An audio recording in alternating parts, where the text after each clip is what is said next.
morning, everyone. Today we're going to do Storytime Friday with Kyler while he has his breakfast, and this way he can't escape mid-story. So here we go. The last Laura Numeroff book that we have here in our household, I'm sure there's others, is If You Give a Dog a Donut.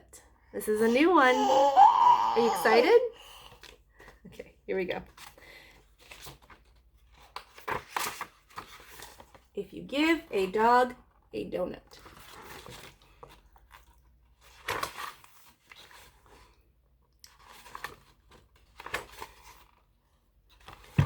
If you give a dog a donut,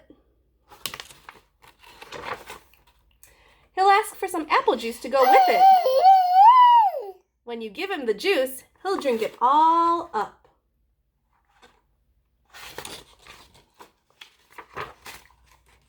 Then he'll ask for more.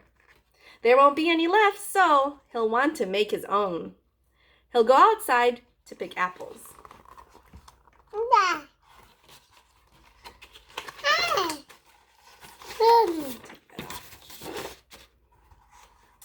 When he's up in the tree, he'll toss you one.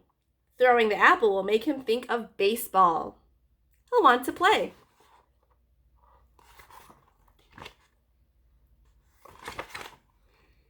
You'll have to get a ball and a glove.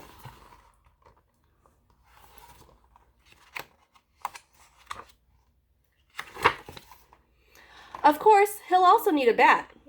He'll ask you to pitch.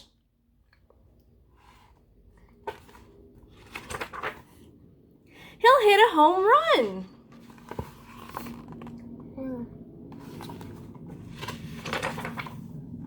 Then he'll do a happy dance to celebrate.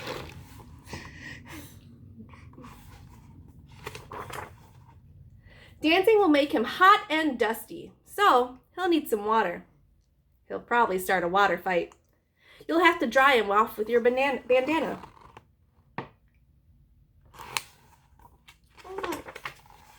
He'll wrap it around his head and pretend he's a pirate. Then he'll want to go on a treasure hunt.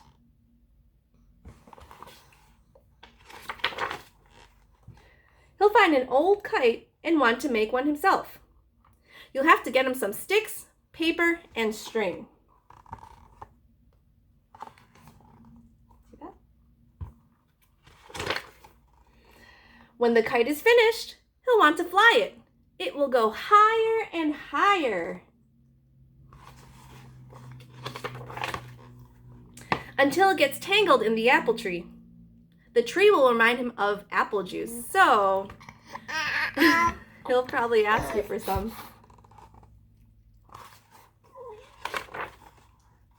And chances are, if he asks for some apple juice, he'll want a donut to go with it. The end. What'd you think? You cut your hands? Oh, no, your hands, no. Your food hands on the new book. Oh, well, that's okay. Yeah, and that's it for our Storytime Friday. Bye, everyone.